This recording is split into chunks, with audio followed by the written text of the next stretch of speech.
देखो, ठीक 3 बजे हैं। इतनी रात को दरवाजे पर कौन खटखटा रहा है? मैंने तो किसी को बुलाया नहीं। तुमने किसी को कहा था क्या? नहीं, इस वक्त कौन आएगा? गांव में तो 9 बजे बाद सब अपने घर बंद कर लेते हैं। माँ, मैं जाग गई। बाहर कौन है? कुछ नहीं बेटा, तुम बस मेरे पास बैठो। शायद कोई राहगीर होगा या चौधरी काका होंगे। उनकी तबीयत कल ठीक नहीं थी। नहीं, उनकी खटखटाने की आवाज मैं पहचानती हूँ। ये अलग है, बहुत धीमी लेकिन भारी। चुप रहो। फिर से वही 3 दस्तक हुई हैं। 3 ही क्यों?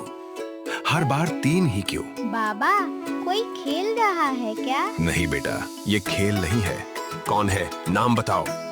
माँ, दरवाजे के नीचे से मिट्टी अंदर कैसे आ रही है? पीछे हट, अभी पीछे हट। देखो, चौखट के नीचे। ये पहले नहीं थी। ये अपने आप चल रही है क्या?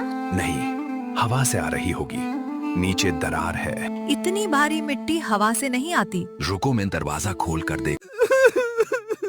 कौन हो तुम? इतनी रात को हमारे घर का दरवाजा खटकाकर इतनी जोर से रो क्यों रही हो तुम? पहले मैं अंदर आ सकती हूँ, फिर मैं आपको सब बात बताती हूँ। ठीक है, आओ। तुम हो कौन?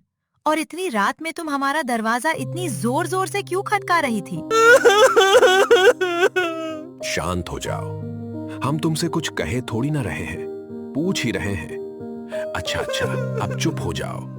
हमको अपना समझ कर बताओ ताकि हम तुम्हारी मदद कर सके। भैया क्या बताऊँ, इस दुनिया में कोई नहीं है।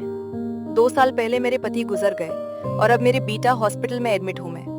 क्या करूँ, आप ही बताइए। मेरे को पता नहीं क्यों आपका ही घर दिखा रात में, इसीलिए मैंने खटका दिया आपका दरवाजा। आपको मैंने इतनी रात में परेशान किया, मुझे माफ कर दीजिए भैया। इसमें माफी मांगने की कोई जरूरत नहीं है। तुमने हमको अपना काबिल समझा, इसीलिए तुम हमारे दरवाजे पर आई हो। गुड़िया के पापा एक डॉक्टर को जानते हैं, वो तुम्हारे बेटे को वहाँ दिखाएंगे कल। तुम रो मत बिल्कुल भी, और फिक्र मत करो, हम तुम्हारे साथ हैं। ठीक है दीदी, तो मैं चलती हूँ अब, कल सुबह मिलते हैं। देखा, हमने तुमसे कहा था ना कि मत घबराओ। तुम फालतू में ही इतनी फिक्र कर रही थी। अब तुम्हारा बच्चा खतरे से खाली है। दीदी, ये तो आपका और भैया का बड़कपन है, वरना आजकल में जमाने में कोई किसी की मदद नहीं करता है। आप दोनों का दिल से शुक्रिया। चलो, अब हम दोनों चलते हैं। तुम अपना और अपने बच्चे का ध्यान रखना। गुड़िया के पिताजी, एक बात तो सच है, जो हम सोचते हैं हमेशा वो नहीं होता। हम तो डर ही गए थे कि कहीं कोई भूत तो नहीं, पर वो हमारा वहम था।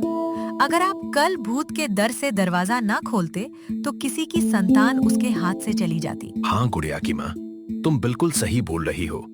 हमको परेशानी का चुप कर नहीं बालक, सामने से सामना करना चाहिए।